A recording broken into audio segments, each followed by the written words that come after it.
We've seen how fire can make an attractive feature in your home, but also many recent news reports of its destructive potential too. This week's viewer question asked for tips on how to keep your home safe, and for the answer, I paid a visit to the experts at Tualatin Valley Fire and Rescue.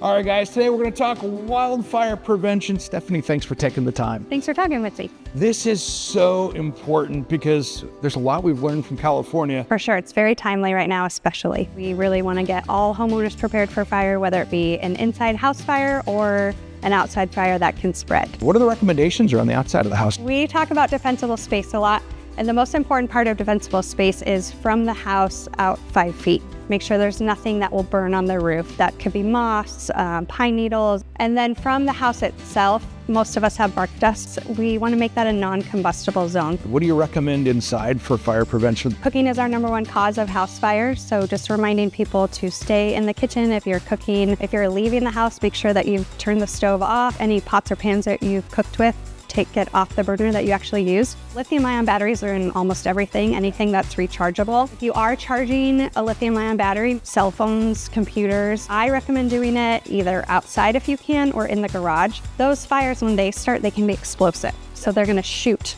fire kind of throughout, and that can be really dangerous, especially if you're in your house. Don't have those devices charging in between seat cushions, under your pillow while you're sleeping, and just when you're done charging it, unplug it. Then our smoke alarms are our #1 line of defense to let us know if there is any sign of fire in the house. The reason why they're so loud, they're supposed to wake us up when we're sleeping. The other thing too, I think that's cool is we've now got smart alarms that you can get notified if you're not even home that, hey, a fire alarm is going off inside. We've actually had several calls where people have been at work or not at home and they get an alert on their phone, and they can see whether it be on a camera or an app that's telling them they have a fire. And we've been able to put that fire out super quickly because of that technology.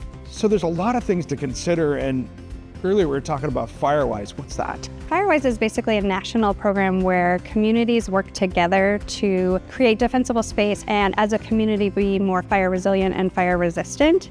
It really gets neighbors talking and working together and making your community where you live resilient. Well, thanks for taking the time, Stephanie. This is awesome, getting some more information so we can do stuff around our homes. Yeah, thank you for sharing it. It's super important. We really just want people to listen and take these to heart. All right, guys, a little bit of action goes a long way when it comes to fire prevention.